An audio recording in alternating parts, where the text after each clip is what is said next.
makita ninyo sa screen nga ang title niya, The Life Story of John the Baptist. Tama ang common nga istorya mga author sa Biblia, lalo na sa Lucas, nga ang istorya ni John the Baptist. Pero hasta lang kita dira sa istorya ni John the Baptist, wala nato nahangpan kung ano gid ang kinaiya ni John. Sino iya nanay? Sino iya tatay? Diin si John nagdako. Kat ano ang insay-say sa spirit of prophecy na hanuon sa kabuhi ni John? Mga utod, ako karon papasok doon ang Desire of Ages nga samtang ginabasa ko ang libro ni Ellen White about sa libro nga Desire of Ages, aral nila ang tahong ng pagsaysay sa kabuhi ni John. Kag si John, mga utod, so wala pa natin yung pangamuyuan ang hambal diri sa first naton nga text makita sa 1 John o sa Lucas chapter 1 verse 36. Sila niya, dili natin makita na nagpahayag ini ang Lucas chapter 1 verse 36 nga ang pamangkot ano ni Elizabeth si John, ano ni Elizabeth si Zacarias, kag si John, mga utod, ano siya ni Maria. Ang teksto nagtudlo na si Elizabeth is called to Mary cousin. Ayan, si Kanya serves as a priest. Nagpakilala si Zacarias, isa siya ka-priest. Sa din, dito sa templo, samtang mga utod niya naman si Zacarias, nga bada ni Elizabeth, isa siya ka-high priest. Ang ginahimo sa high priest mga utod, iya ini siya ginadala ang insinso dito sa templo, kag iya dito ginapaasok. Arin record o, Desire of Ages 6:38, samtang na nagahimo ini si Zacarias, kag dito nag-aaso mga utod ang insinso, base sa Desire of Ages, nagapakilala nga sila ang tanan nga tao sa templo, sa buwan sa templo, sila nagapangamuyo. Aside sa mga tao dito sa templo, sila niya si Zacarias, nagapangamuyo man sa sunod sa templo. Kag ang kanami sila na istorya mga autor, kay ang akong din nakuha, nga hindi lang napangamuyo ni Zacarias ang nagtawhan dito sa templo, kundi si Zacarias, sila niya nagahirit sa Diyos. Nga sila niya, Ginoo, please, dugay na, wala din kami anak. Something mentioned ni Zacarias na nakain dito sa templo, mga utod, siling sa Desire of Ages. Sila niya, nagpalapit ang isang ka-angel, nga sila niya, hindi ka magkahadlok sa Zacarias. Aram ni God, niya kay ang imong pangamuyo, kinapamatian. Wow. Kag ang sumpol bagay sila niya, si Elizabeth, magabata, kagtawgon, ang iyang pangalan, John. Okay, tidak tayo mo ito. Amo niyan namin ang pamangkot. Sino ang ngalan sa angel nga nagkanto kay Zacarias, nga naghatag sa mensahe, nga ang imo pangamuyo, ginapamatian, kahit sila niya ang imo asawa nga si Elizabeth, magapusok, kahit sila niya mag-anak sa lalaki, kahit tawag niya John. Sino? Michael? Iyan ang ganda ni John? Si Gabriel? Mga utod, ang tanan nga kasabat niya si Gabriel, correct?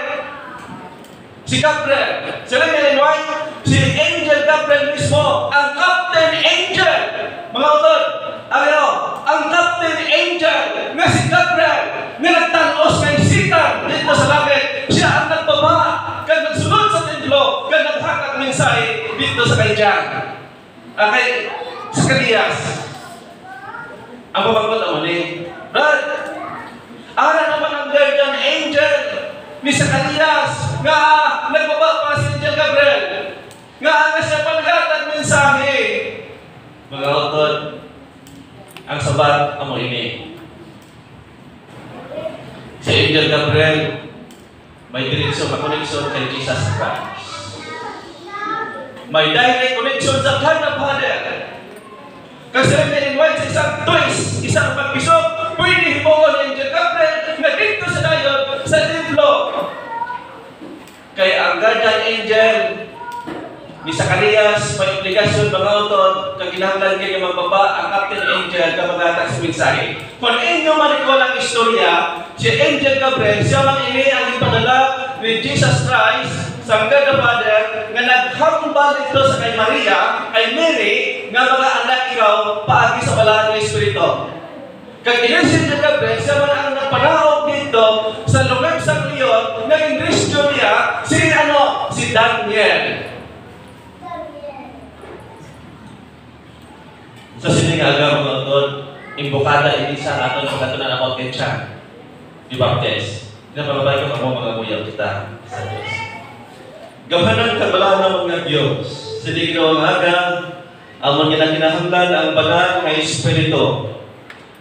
Sa pangalan sa balaan ng Espiritu, kami Ginoo nagatuo ang balaan ng Espiritu Diyos. Subong man Ginoo sa Diyos na may Diyos nga ang balaan ng Espiritu. Amon Ginoo gina-involve sa tagsa namon kakabuhi, ang among Diyos na buhi. Kaya kinahanglan namon ang presensya sa balaan ng Espiritu. Nga ang balaan ng Espiritu Ginoo amo ang binitrit na maghatag comfort sa tagsa namon kakabuhi. Nga Ginoo sa may panahon pa, mahimo namon ang matamis na relasyon sa among Diyos. Salamat kay ikaw Ginoo ang maghatag sa among kaalam na ligton sa ngalan sa among Diyos. Amen. Okay. Sa siningaga mga utod, samtang nag-a-advise si Angel Gabriel dito sa may templo, siya ang mismo na angel ang nag-record na sila niya, mag-anak ikaw sa lalaki, kag siya si Elizabeth ni ino asawa, mag-nagabusong. Kag mga utod, ang angel mismo, base sa record, ang naghatag sa pangalan na John. Gin-adapt na lang sa Zacarias na ang pangalan sa mga bata na lalaki nga lang ang John. Pero mga utod, alin. Ang next, gin-highlight din yung kulao. Sila niya, ang isang advice ng angel, mga utod, hindi siya after isang kama, advice hindi sa angel, sila niya, hindi siya pagpainom sa alak.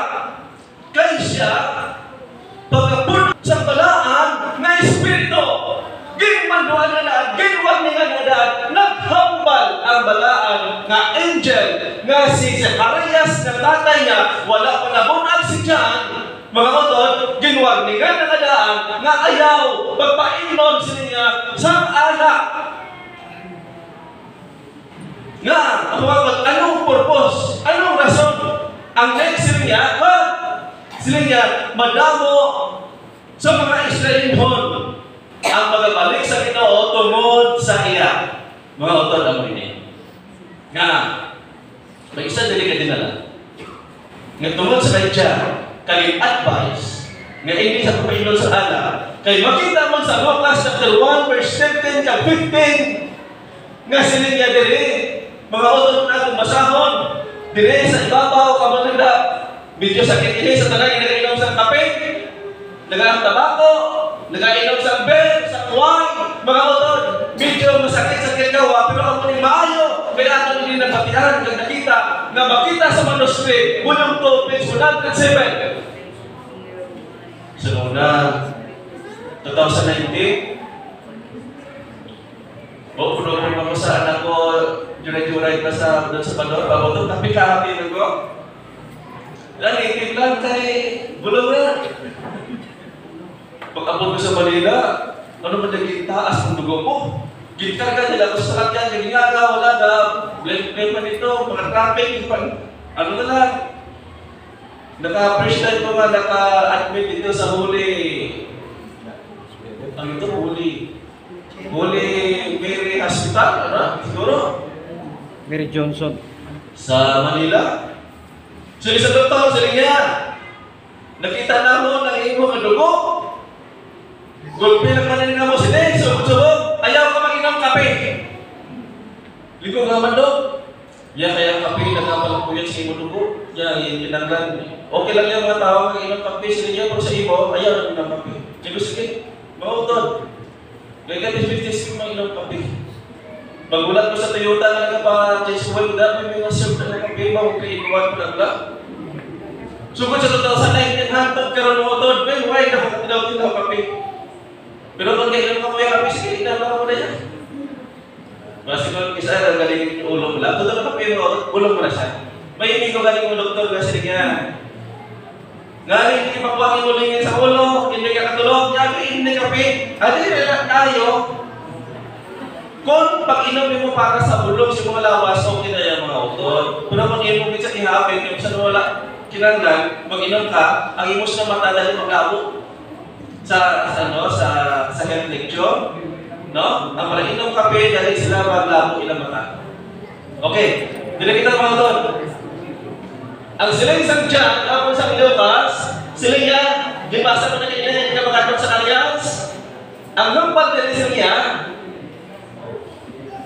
you will have joy and gladness, and many will rejoice.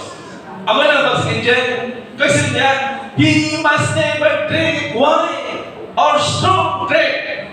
Ano? Ang angel ka mismo, ang naghampal na ginapag-ina sa disadvantages, suportahan man sa Lucas, nga hindi siya magpainom sa mga strong drink. So una mga utod, luluman ko, ang rin na ako na, buta na kawang. May makita ko kanina bago sa YouTube na bago nila pusin, nga mga, nga why, tilawag ko ng mga utod. Pero sumod sa ito, mga utod sa nabasahan ko, hindi. Bisan isa, hindi ka mag-inom. Kasi dito ko, nanamihan ako magsaway. Oo. Dami kayo magsaway, ma'am. Kaya lang, kainom lang sila ng mga pamatanon. Iwas lang ibalik sa mo. Kaya bisan why na ito yung kinainom, kung sawayan mo sila, inom ang yapon. So, dapat ka magsaway kung bisan why ka nag-inom. Okay. Kaya ang sila isang angel, hindi ka mapainom sa wine o kung mga makusog na mga ilinon kasi yung balahan ng Espiritu mapuyong sa tao. Ang aplikasyon sa mga utod, kung gusto mo, kita tanan nga makaangkon sa gawang na balahan ng Espiritu. In the last days, sila iwasan nato ng pag-inom sa mga alak. Kaya ang alak, nagaupot siya mga utod sa tubig, sa dugo, nagasirkular sa atong nalawas. Ang siling na rinway, ang balaan nga espiritu na namihan puyo sa atong nalawas, apang kung may wine, sila nga hindi siya magpuyo sa tao na may alak. Si Samson, ginadvisean mo sa angel na hindi mo painom sa alak. Okay, direct na mga utod. So sa nag-speak na hindi na Pindisin mo mag-inom mo, dati 100% natin. Okay. Ang next. Ang pumangkot ang muli. Mag-ano si John the Baptist kag si Jesus Christ. Ginhampat na ilang mga tao, kasin sila. Magpakaisa sila. Si John the Baptist at si Jesus Christ, magpakaisa sila. Bangod kay si Elizabeth, kalang nanay ni Jesus Christ, si Mary, mga utod, may ano sila? Ha? Mag-utod. Okay. Kaya mga utod, si John the Baptist naman, ang nanay ni Mary kasi sa Karyas, mga utod, si Kankasin, si Jesus Christ, kaya si John the Baptist. Okay. Aral sa record na to. Sila nga mga utod. Si John, si Jesus Christ at si John. Alam rin ko, no? Sila niya magpakaisa. God may kaangay sa mga sirkumstansya na ilang pagkatao. Sila niya si Jesus Christ, sila niya na tao dito sa natawag Nazaret sa Galilee. Si John the Baptist, nagdako sila niya dito sa Judea. Okay. Saan gitumawan ni Jesus Christ, ang gitumawan ni John, si Jesus Christ, sila yung white, wala na malo si John nga kasit niya si Jesus Christ. Kasi rin sa record, si Jesus Christ ang una, o kung si John ang una na nagbantala, nagproklama nga si Jesus Christ among Son of God, among magkakari, ikadua, mga utod sa kalibutan. Si John the Baptist ang nagbantala, pero ang pumangkot ang ini. Nahaan na tabo sa kay John the Baptist. Naging-utdan siya sa ulo. Ang pumangkot na ako, mga utod, basta rin nga vlog, sa bata pa si John, kin-mention na sa Biblia, kin-mention na sa Desire of Ages, na niya, puyan siya sa malaan ng Espiritu. Nagpakilala mga utod, kapag puyan sa malaan ng Espiritu, ang isang kautod, mga utod, siya bisan si Satan, hindi magpalapit, bago kanya silawan sa kahog sa malaan ng Espiritu. Ang pumangkot, Brad, nga si John the Baptist, ginuot ulo, kag napatay si John the Baptist. Sa ano nga pumagi? Mga utod, ang ini siya ang istorya.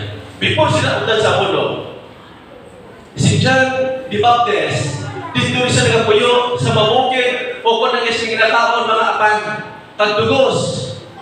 Kag si John the Baptist wala ito nag-experience ini, nga sila nga rinwag, na iya sila nga bayo, base sa Desire of Ages, ang bayo o kung nagpalit sa kamilyo, amo na siya ibisa, ang iya nga ginagawa dito, kag ginabuga, na hindi ko ba, iyan niyo yung bayo.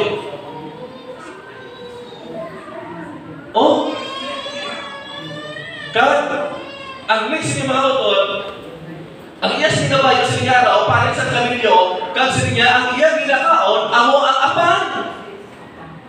Kag dugos, dito sa bukid, kag sila sa kalikor, mga utod, wala ini siya sa Diyos padala nga mag-eskwela o kung mag-learn sa theology. Base sa Desire of Ages. Kundi yung pamayaan sa Ginoo, nga kung ano na nang iya nga pinaiya, kag ang malaan ng Espiritu ang nagtutor sa iya, ay gamit siya sa Diyos, kag napunan siya sa malaan ng Espiritu, nga wala sa kaiswila. Kag si John sila niya, isa nga number one, nga ang iya nga tagpalamati sa kinaminsay, amo si King Herod. Hindi basta-basta. Ang iya nga gaidol-idol sa iya, base sa likod, samtang nagawali si John, ang nag-idol, ang nagpamatigin siya, si King Herod. Kag nag-abot ang time na si King Herod kag si John the Baptist nag-amiguhay. Nag-abot pa ng time na samtang nag-amiguhay sila, ginimuan sa katauhan nga ang nagawali dapat prisuhon na prisyon man si King Herod, kag indakop man si John the Baptist, kag indala sa prisuhan dito sa time ni King Herod. Pero nagmando si King Herod, nga sila niya, wala sa may magtandog, sila niya sa kay Herod, sa prisuhan. Kay sila niya, mismo si John the Baptist, niya ang unang nagproklamar sa pag-abot sa Diyos, nagpakilala, bisan si King Herod, nagatuo, nga sila niya, ang ginahambal ni John, matutuon, ang ginahambal niya, nahanungod sa kay Jesus Christ. Bisan dito sa prisuhan, mga utod sa isang record, nga siya wala siya ginatandog dito sa sunod sa prisuhan. Kaya ginakilala sa ni Herod, nga isang kaabyan ang kadapamati sa likod sa mga utod, ano ang ikaduwa ng mensahe, naging mensahe ni John sa kay Herod. Ginambala ni Herod, sila niya, King Herod, sa tubangan sa Diyos, kag sa mata sa Diyos, ang imo ginahimo, tama ka dako kasala sa Diyos. Sila ni Herod, bakit? Sila niya, si Remedias, hindi mo dapat ipuyo. Nga imo maging kulabarita, si Remedias. Tama, Remedias yan niya nagkrida?